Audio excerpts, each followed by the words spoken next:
ஆதி துணை ஆதியே துணை ஆதியை அறிய குருவே துணை. மரலை கைதிண்டா சாலை ஆண்டவர்கள் மெய்மதம் மெய்மன ஞானம். பெற்ற பேர் பெற்ற சாயுட்சிய பதம் பேட்டி காணவரும் இந்த பெரு பெற்றவர் மாறுபட்டிலர் என்று நான்மறை பேசுமே. எல்லோருக்கும் நமஸ்காரம். இவ்விரிபுவன வேதமாமறைகளின் அதிகாரண செழுங்கலை கருவூலத்து ஆண்டவர்கள் திருவாயுரை விரிப்பு.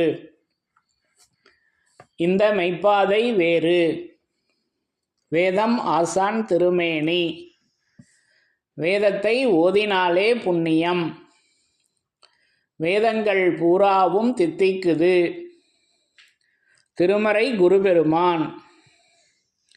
திருமறை குரு தீன் திருமேனியர்.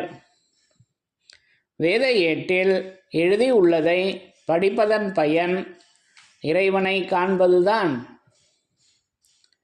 தலைவன் தன்னை அறிந்தவனே குலத்தோன் என்று திருவேதம் உமக்கு உரைக்கச் சொன்னது எம்மை என்ற நமது பெருமான் அவர்களின் உத்தரவின்படி நமது தெய்வம் அவர்கள் என்றென்றும் திருமறை குருபெருமானாக விளங்கி கொண்டிருக்காங்க.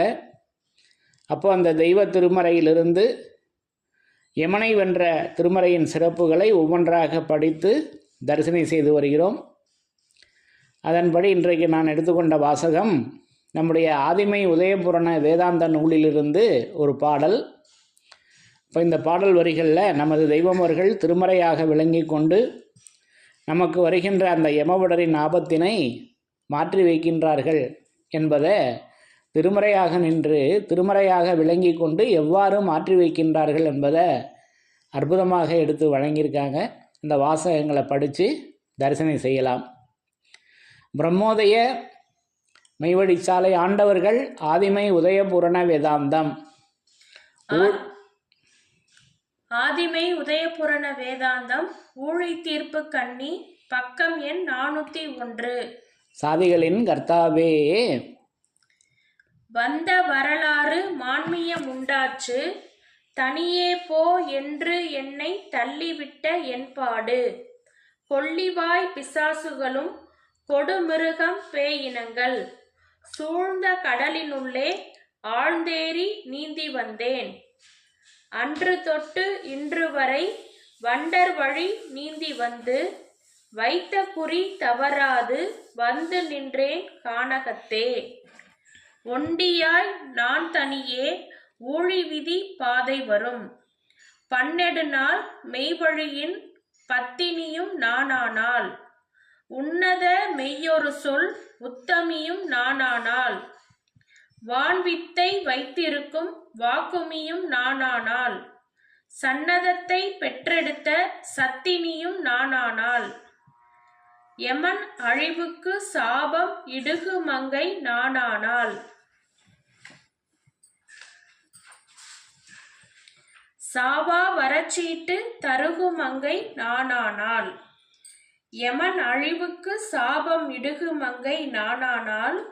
சாவா வரச்சீட்டு தருகு மங்கை நானானால் என்று நமது குலதெய்வம் பிரம்மோதய மெய்வழிச்சாலை ஆண்டவர்கள் திருவாய் மலர்ந்து அருளி உள்ளார்கள். சாதிகளின் கர்த்தாவே.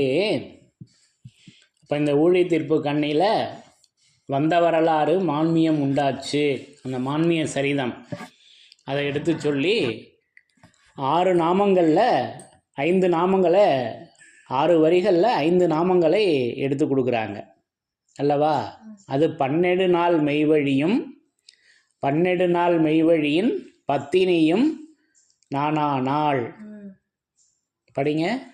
12 நாள் மெய்வழியின் பத்தினியும் நானானால். ஒன்று பத்தினி. உன்னத மெய்யொரு சொல் உத்தமியும் நானானால். இரண்டாவது உத்தமி. வாழ்வித்தை வைத்திருக்கும் வாக்குமியும் நானானால். மூன்றாவது வாக்குமி. சன்னதத்தை பெற்றெடுத்த சத்தினியும் நானானால். நான்காவது சத்தினி. யமன் அழிவுக்கு சாபம் இடுகு மங்கை நானானால். ஐந்தாவது மங்கை.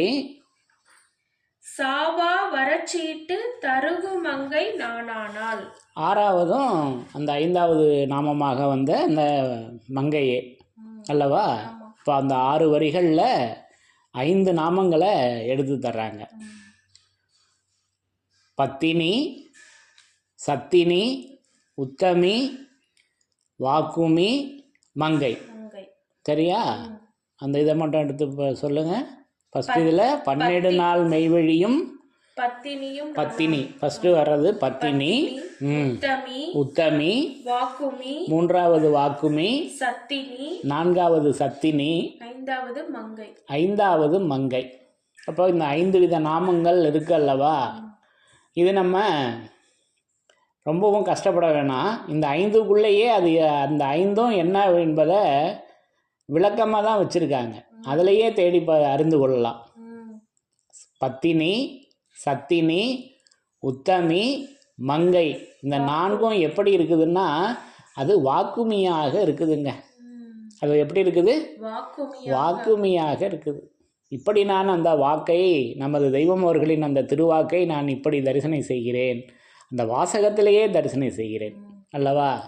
அப்போ அது 12 நாள் மெய்வழியின் பத்தினியும் நானானாள். அப்போ பத்தினி பெண்களுக்கு ஒரு நாமம் சொல்லுவாங்க அல்லவா. பத்தினி. அப்போது தெய்வம் அவர்கள் தூல திருமேனியில் இருந்தப்போ அவர்களுடைய மனைவியாக அவங்க விளங்கினாங்க. இது ஒரு காட்சி. அது இன்னொரு காட்சி என்னன்னா அவங்களே யார்? நமது தெய்வம் அவர்களே. அவங்களே எப்படின்னா அவங்களே சிவனும் அவங்களே, சக்தியும் அவங்களே அல்லவா. துள திருமேனியில் ஒரு காட்சி, இது எல்லோருக்கும் தெரியும். சைவ திருமேனியில் இந்த உத்தமி, பத்தினி, சத்தினி, மங்கை எல்லாம் எப்படி இருக்குதுன்னா அது வாக்குமியாக இருக்குதுங்க. அவர்களே அப்போ பெண்ணானாக வடிவெடுத்த பதாம்பூரணி, பெத்ததாயே என் நாவில் நின்று பேசும் அம்மா என்றெல்லாம் நமக்கு தாயின் வடிவமாக இருக்காங்கல்லவா. அந்த தாயின்மி காங்கருணை, அந்த கருணை வடிவமாக இருக்காங்கல்லவா. இப்படி நான் நமது தெய்வம் அவர்களை தரிசனை செய்கிறேன். அப்போ அதில் யமன் அழிவுக்கு சாபம், யமன் நம்மளை அழிச்சிடுவான், அந்த அழிவுக்கு சாபம் கொடுக்குறாங்க. அதாவது யமன் அழிவுக்கு சாபம் இடுகும் மங்கை, மங்கையாக அவங்க விளங்குறாங்க. அப்போ அந்த உத்தமி, பத்தினி, சத்தினி, மங்கை எப்படி இருக்காங்கன்னா அந்த வாக்காக விளங்கி கொண்டு இருக்காங்கங்க, இந்த வாக்குமியாக. அப்போ மான்மியத்தில் உமது பெயர் வாக்குமியாக ஓங்கி வாழ்க, உமது பெயர் மார்கணன் நாதர் என்று நமது பாட்டையாவுங்க நாமம் கொடுக்குறாங்க. வாக்குமியாக ஓங்கி வாழ்க அப்படின்னு. அப்போது மெய்மன ஞானத்துலேயும் பேசி வர்றாங்க. பெற்ற இதில் கடைசி பாடலுக்கு வர்றப்ப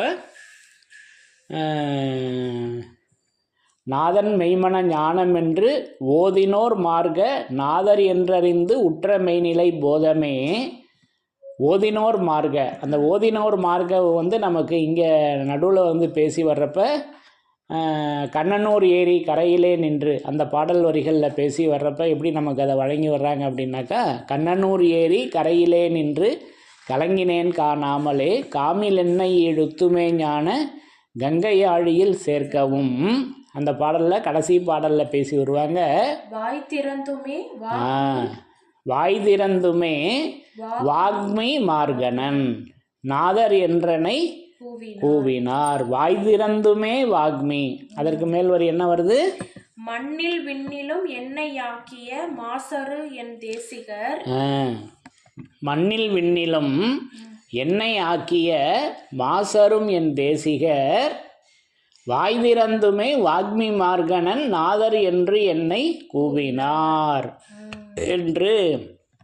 அந்த மார்கணன் நாதர் எப்படி இருக்காங்கன்னா அது வாக்மி மார்கணன் என்று நமக்கு இங்கே தெய்வம் அங்கே எடுத்து வழங்கியிருக்காங்கல்லவா. நமது பாட்டையா அவர்கள் எப்படி நம்மளை தெய்வம் அவர்கள் நம் தெய்வம் அவர்களை அழைத்தார்கள் என்பதற்கு சாட்சியாக இருக்குது. அப்போ இது சைவ திருமேனி அல்லவா. ஆக இப்படி நான் அதை தரிசனை செய்கிறேன். அப்போ அது உத்தமி, பத்தினி, சத்தினி, அந்த மங்கை எப்படி இருக்காங்கன்னா அது வாக்குமியாக இருக்காங்க. அதனால தானே சொல்கிறாங்க, இவ்வாறு தங்கள் வேதாவை நோக்கி ஆதி தலைநாளிலே சுத்தாவிச்சீர் ஓங்காரகார வாக்கு வித்தினாலே பிறப்பிக்கச் செய்து ஈண்டெடுத்த என் அத்தா. இப்போ தெய்வம் அவங்க எப்படி மறுபிறப்பு பெற்றார்கள் பாட்டையா அவங்கக்கிட்ட அப்படின்னா, பாட்டையா அவர்களுடைய திருவாக்கினால். அப்போ இன்றைக்கி நமக்கு எப்படி மறுபிறப்பு கொடுத்துருக்காங்க? நமது தெய்வம் அவர்களின் அந்த திருவாக்காக, அந்த திருவாக்கினால் நமக்கு மறுபிறப்பு கொடுத்துருக்காங்க.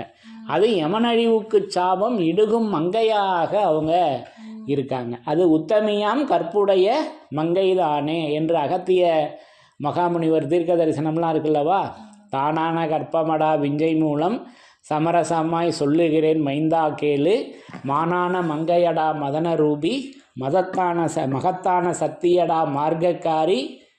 இங்கேயும் வருது பாருங்க, அதெல்லாம் மகத்தான சத்தியடா மார்க்கக்காரி, தேனான மொழியுடைய தேவி வாழை தேகமடா வாழை தேகமடா, தேனான மொழியுடைய வாழை தேகமடா செண்பகப்பூ வாசமுள்ளாள், ஊனான சுவைமாது பாகமுள்ளாள், தேனான மொழியுடைய தேவி வாழை தேகமடா செண்பகப்பூ வாசமுள்ளாள், ஊனான சுவைமாது பாகமுள்ளால் உத்தமியாம் கற்புடைய மங்கைதானே என்று அந்த உத்தமி சத்தினியை இங்கே மீண்டும் கொடுக்குறாங்கல்லவா. அன்றைக்கே அகத்திய மகாமுனிவர் அதை தரிசனம் செய்து தந்திருக்காங்கல்லவா. அப்போ அந்த மங்கை, அப்போ அது நமக்கு பொங்கல் பானைப்பள்ளி பாடல்லையும் அந்த மங்கையர் பொங்கலிட என்று தெய்வமோர்களை குறித்து தான் சொல்கிறாங்கல்லவா. அப்போ இப்படி நமக்கு விரிப்புகளை அதை எடுத்து வச்சுருக்காங்க. அப்போ இதெல்லாம் என்ன, எங்கே நமக்கு ஒன்று சேருது என்றால் அந்த திருவாக்கில் அது நிறைவாகிறது, அங்கல்லவா சேருது. ஆக இப்படி அந்த யமனழிவுக்கு சாபம் இடுகும் மங்கை, அந்த மங்கை அந்த வாக்காக, அது வாக்குமியும் நான் ஆனாள் என்பதை அது நமக்கு இப்படி இந்த பகுதியில் ஊழி தீர்ப்பு கண்ணியில் நமக்கு வழங்கி அந்த யமனழிவுக்கு சாபத்தை இடுவது, அந்த சாபம் இடுவது நமது தெய்வமர்களின் திருவாக்காக நின்று நமக்கு வருகின்ற அந்த யமபடரின் சாபத்தினை தெய்வமர்கள் முறியடிக்கின்றார்கள் என்பதை நான் இந்த பாடல் வரிகளின் மூலம் விளங்கி கொண்டேன் என்று கூறி, யமனை வென்ற திருமறையின் சிறப்புகள் தொடரும். தலைவன் தன்னை அறிந்தவனே குலத்தோன் என்று திருவேதம் உமக்கு உரைக்கச் சொன்னது எம்மை. யமனை வென்ற திருமறையின் சிறப்புகள் தொடரும். எல்லோருக்கும் நமஸ்காரம்.